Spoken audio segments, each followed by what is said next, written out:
Hello YouTubers, Alaska Prepper here. Well, ladies and gentlemen, for those of you that don't think that we are headed, if not are at the beginnings of a Great Depression, I'm going to go over something with you that has not happened since the height of the Great Depression, and I believe that many people just don't know about it because you really don't hear about it too much. And you all remember, if you've been with me for a while, that I always talk about cycles. This is another cycle. And causation does not equal correlation, meaning that the same reasons why this happened during the height of the Great Depression doesn't mean that the same reasons have to occur for it to happen today.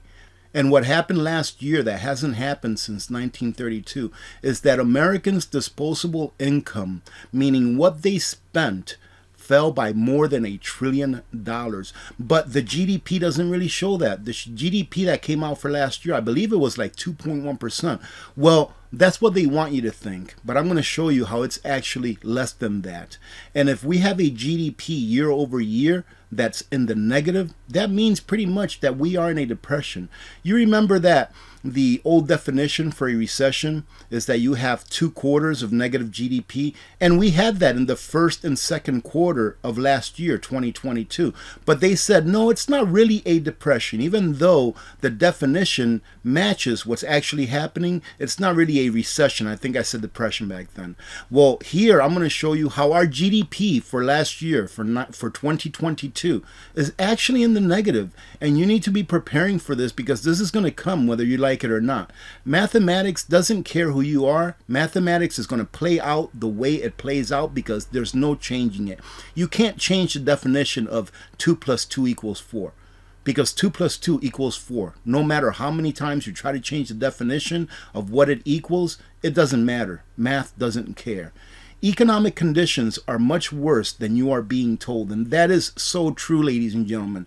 That is why I like to do these videos, because I want to encourage you to go out there and do your own research and understand these numbers as they give them to you, and then understand them as they really are. Throughout the past year, prices have been rising much faster than most of our incomes have. As a result, our standard of living has been rapidly declining, and you can see that everywhere. More than 1/3 of all U.S. adults are actually relying on their parents to pay some of their bills. The decline in real disposable income that we witnessed in 2022 was the largest that has been seen or been measured since 1932, which was the height of the Great Depression. What's disposable income? Let me give you a few examples. I know that some people, I would say a lot of people, don't really understand economics, and I'm just a layman when it comes to economics, but I like to read stuff and learn about it as much as I can. So to you and to me, disposable income would be that cup of Starbucks, right? Do you really need that cup of Starbucks? No, you don't need it. As opposed to a gallon of gasoline to put in your vehicle because you have to get to work, that's not really disposable income. That's one of those things that you would call your budgeted mandatory spending. Money for gas, money for rent, money for food. Starbucks, Netflix, not really. Right? So that's disposable income. And that is a metric that is used to gauge how the economy is doing. Are people just surviving, or are people thriving as far as the economy goes? The most troubling information in the GDP report is the precipitous drop in real disposable income, which fell over $1 trillion in 2022. And I'm going to show you how they came up with that, or at least how I come up with it. It's actually a little bit more than $1 trillion. My numbers say that it's about $1.5 trillion, which is a huge amount. The last time that real disposable income declined this quickly was literally during the peak of the Great Depression. And we've been talking about this on social media for a while now, that we must get ready for a Great Depression. If you have grandparents or great-grandparents that maybe lived through that era, suck as much knowledge as you can from them. They lived through it. They're going to tell you, this is what we had to do to get by. These were the things that were in shortages. It's a wealth of information that the elderly have that we are not tapping into as a society in general, ladies and gentlemen.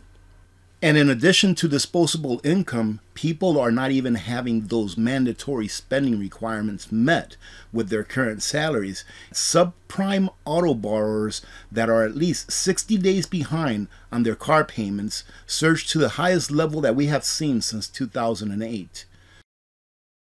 So ladies and gentlemen, it is starting to happen. I've always mentioned that this train is going in slow motion, and that is the way that our overlords like it. They like it to go in slow motion because then the average person doesn't realize what's going on until it hits them in the face. We are already beginning to witness the largest tsunami of repossessions that we have seen since the Great Depression, and it is going to get worse in the months ahead.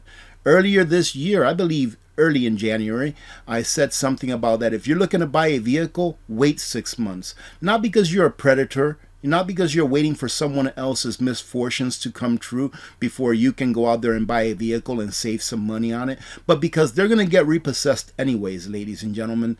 So if you're going to buy a vehicle or are planning to buy a vehicle, wait and buy it sometime later this year. Now, that's not financial advice, and I have to say that because we are on the internet. Cars are going to be at a deal. They're going to be overloaded with used cars, repossessed cars. Same thing with new cars. They're just not going to sell. Why? It's called demand destruction, and it's called input costs. Remember, we've talked about that in the past, that the cost of doing business is getting more expensive. It's being passed on to you, the consumer, and the consumer is tapped out. So what's demand destruction?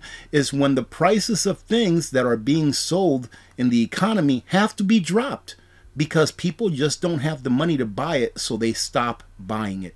57% of Americans cannot afford to pay a $1,000 emergency bill, ladies and gentlemen. What's going to happen when that next major crisis comes about? Do you think that 57% of Americans are not going to take what the government has to dole out? That is why it's so important that we stay prepared, and if you're not prepared, get prepared. Because preparedness, ladies and gentlemen, is a way of not only sustaining you and your family's needs for a certain period of time, but it is a way of you being able to guarantee your own personal sovereignty by not having to bend over to the will of the government when they say, here's a loaf of bread. Now I want you to do this for it. And usually the this that they want you to do for it is to give up some more of your liberties. Now, can you imagine if you're an adult child, meaning that you're an adult but your parents are still here, having to ask them to pay your bills? 35% admit that they still have at least one bill that their parents pay for. And the top 3 expenses are for rent, for groceries, and utilities. Things that we need in order to survive. Those are the things that they are attacking now. Well, I'll tell you who the culprit is, ladies and gentlemen. Plain and simple. It's government. Oh, AP, you're always downing on the government. It's because it's true. If water is wet, water is wet. Where is there a lie about that? But here, let me read it for you. Our leaders assured us that everything would be okay, even as they were flooding the system with money, fiat currency, and engaging in the greatest debt binge in all of human history. What happened between 2008-9 and the current time that we're in now? They were flooding the system with money. It was the roaring 2000 teens, right? It was the roaring 2000 teens. Do you remember a time back in history where it was the roaring what? The roaring 20s? So in the 20s, they were just flooding the stock market with money because it was all on leverage, if not most of it. And then what happened? Once they turned off that spigot, the market dropped like a rock, and a lot of people lost everything, ladies and gentlemen. The same thing, in my opinion, is being played out right now. People yesterday were all over the internet talking about, oh my goodness, the price of gold went down, the price of silver went down. I'm glad that the price of gold and silver went down. I'm going to have to pay the coin shop a visit today because gold and silver is real money. They've been flooding the system with fake money. And what good is fake money? We're going to find out how good fake money is here shortly, I believe. Because they say here that now a day of reckoning has arrived, and we will get to suffer the consequences of their very foolish decisions. We, the people, are the ones that always suffer the consequences of the decisions that these crooked politicians make on our behalf. When the American people and the people of the world realize this and awaken to that fact, our world will be much better off. So I get a text message from a buddy of mine a couple of days ago saying, AAP, make sure that if you can get seed potatoes, get them now. Because I just went into this store here in Fairbanks and they had a sign saying that they were not going to be able to get seed potatoes this year. Now, I don't know if this is a local thing. I don't know if it's a nationwide thing. Really doesn't bother me or affect me very much because I have a whole bunch of seed potato that already started sprouting from last year's harvest. But I thought I'd take a look at potatoes. Well, AP, why are you talking about potatoes when this has to do with GDP and how it is that we're entering into a Great Depression? And as you can see right here, potatoes are at their highest prices since at least 1995.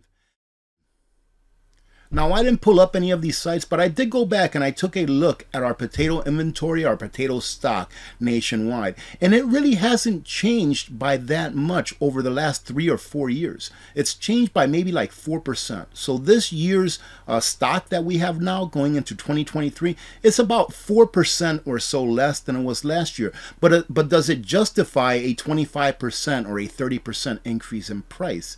Well, I don't think it does, ladies and gentlemen. If you apply the laws of supply and demand, right, from Economics 101. So what is it that is affecting the price of potatoes then? And this is just potatoes. I just wanted to use one example. It's inflation, ladies and gentlemen. Inflation means, the definition of inflation is when you add money to the money supply. So now we have more money, or fiat currency, making all of the other dollars that are in existence, along with the dollars that were input into the economy, worth less. So then the price of things go up. The price of things going up is a symptom of inflation, a symptom of more money being added to the economy. Because if we only have 4% less potatoes, then why are potatoes going up by 20-25%? And they're projecting that it's going to go up by more than what I just showed you on that chart.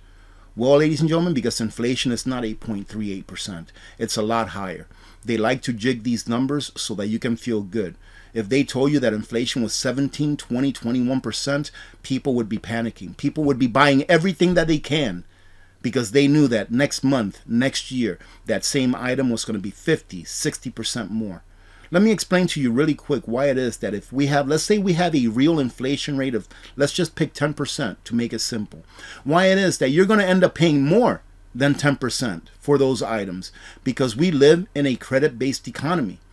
Because if inflation rate, let's say the inflation rate is 10% and that farmer, it's costing him 10% more. That farmer has to borrow in order to farm, all right, in order to produce. They have to borrow. That borrowing cost is going to be added to the bottom line.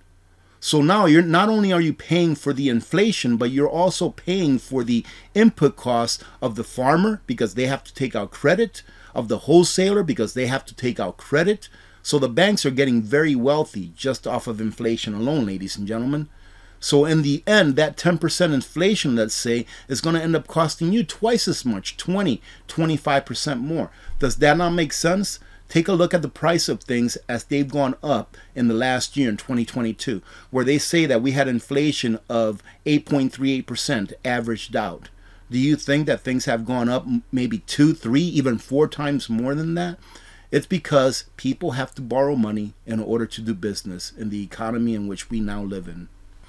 And this, ladies and gentlemen, is the print of the GDP for the United States. And I just wanted to point this out here because the United States, we are not even number one, right? It says here, the United States is very well positioned in terms of the standard of living for its population, coming in 8th out of 196 countries. We should be coming in first, shouldn't we? We have the world reserve currency. Well, ladies and gentlemen, the fact of the matter is that it doesn't matter how much fiat currency, I hate calling it money, but fiat currency is just a longer term. It doesn't matter how much fiat currency we have or we can print. What matters is our standard of living. And your standard, what this is saying is that 7 countries above the United States have a better standard of living than we do. What does that mean? It means that they have to contribute less of their labor in order to live a better life. We have to contribute more of our labor in order to live a substandard life compared to 7 countries above us. That's what the standard of living is how much of your time do you have to give up in order to have that house, that car, the food, your medical care, etc., etc. And we are in 8th place. But take a look at last year's GDP. It comes in at $25.4 trillion. Let's call it $25.5 trillion. That's our GDP. That sounds really good because 2021 was only $23.3 trillion. So isn't that good, AP? Not really, ladies and gentlemen, because we have to consider the inflation rate. You see, our GDP went up by 2.1%, but we had an inflation in 2022, cumulatively speaking, of 8%, let's say. So that is 6% more than what our GDP went up. So when you ask yourselves, our GDP went up, that should be a good thing? Not necessarily, because it depends on the inflation rate. That money that the GDP went up and more than that money that the GDP went up is really a matter of how much more you had to pay for the same stuff. So ladies and gentlemen, the difference between that 2.1% of GDP going up and that 8.3%, I believe, that the CPI came out at for the year is 6%, let's say. What that's saying is that we had to spend, last year in 2022, we had to spend about $1.5 trillion more to get the same stuff that we got in 2021. It's the same stuff, it just cost more. So we had to spend an additional $1+ trillion in order to get the same stuff we were going to get anyways. And on top of that, we still ended up spending a lot less in non-discretional spending. So that's where we're at, ladies and gentlemen. If you don't think that we've entered or are very close to entering into a Great Depression, you're not going to be prepared for what's coming. And I'll finish it off with this. I'm sure that when we do enter into a Great Depression, they're going to do the same thing they did in 2022. You see these two bars right here that are below the line. These are negative GDP. This is negative GDP right here. And then these two right here, they're saying is positive GDP. So right here, when they change the definition of what a recession is, when we actually do enter into a depression, they're not going to say it because they can't. They cannot say it. But you are going to feel it. So prepare now. I hope that you have a great day. Remember to be good to each other. When good people do good things happen. Remember to reach one, teach one, and repeat. If we all did this, the world would be a better place. And you know that it will be a better place. Many blessings to every one of you and your families. I hope that you have a great weekend. God bless America. I'm Alaska Prepper. I'm out.